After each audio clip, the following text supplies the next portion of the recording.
Você provavelmente já viu ou até mesmo já foi perguntado sobre a função dos rins, não é mesmo? E provavelmente também respondeu que era a excreção de substâncias.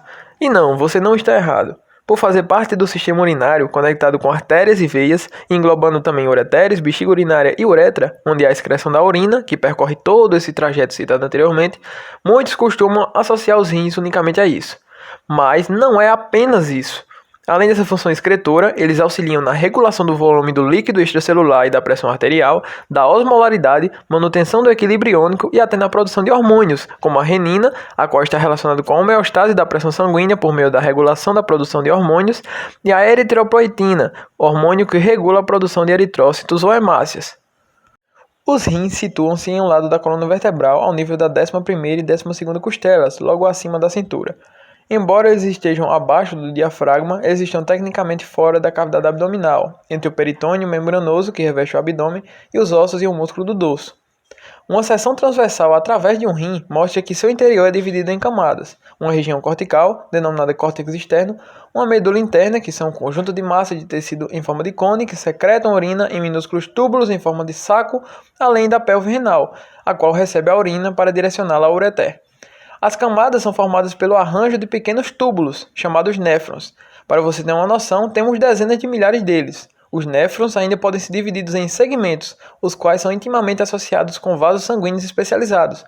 Tais segmentos são túbulo proximal, alça de Henck, que desce até a medula e retorna ao córtex, túbulo distal e ducto coletor. Esse é o caminho que percorre o filtrado.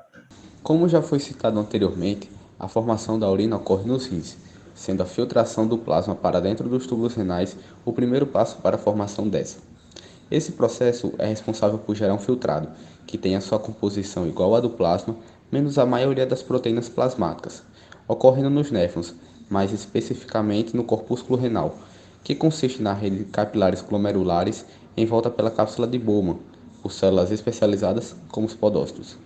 Apenas cerca de 1/5 do plasma que flui ao longo dos rins é filtrado para dentro dos néfrons. Os 4/5 restantes do plasma passam para os capilares peritubulares, juntamente com a maior parte das proteínas plasmáticas e das células sanguíneas. As substâncias que deixam o plasma antes de entrarem no lúmen tubular precisam passar do endotélio capilar glomerular, que permite que a maioria dos componentes plasmáticos sejam filtrados através do endotélio da lâmina basal, responsável por excluir a maioria das proteínas plasmáticas do líquido, que é filtrado através dela, e, por último, do endotélio da cápsula de Bowman, repleta de podócitos. Nos túbulos proximais, irá ocorrer a reabsorção do filtrado e, em seguida, serão excretados. Entretanto, os rins podem sofrer com desordens fisiológicas, tal como a doença renal crônica.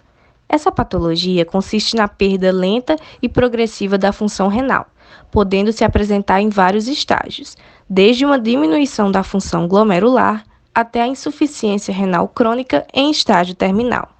Por isso, o diagnóstico precoce torna-se extremamente necessário para o monitoramento e intervenções adequadas. Atualmente, os principais tratamentos para os pacientes com a doença renal crônica, além do uso de medicamentos, são o transplante de órgãos, em que, por meio de uma cirurgia, o paciente recebe o rim de um doador vivo ou morto, e a realização de diálises, processo pelo qual as principais funções renais são realizadas por meio de um suporte artificial.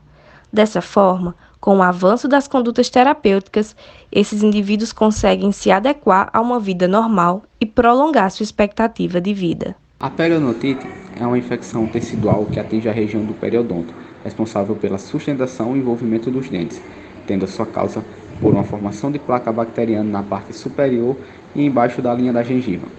E quando não tratada logo, a partir desta infecção, pode ocorrer danos que fazem a gengiva se separar dos dentes, causando sangramento, inflamação e mau hálito. No artigo Doença periodontal como preditor de estágio de doença renal crônica em idosos, realizou-se um estudo randomizado em 1.159 pacientes diagnosticados com a doença periodontal e a doença renal crônica, nos estágios 1, 2 e 3, tendo eles entre 65 a 80 anos. Como resultado, observou-se que as características clínicas da doença periodontal estão intimamente relacionadas aos estágios mais avançados da doença renal crônica, podendo ser usadas para prever a progressão dessa patologia.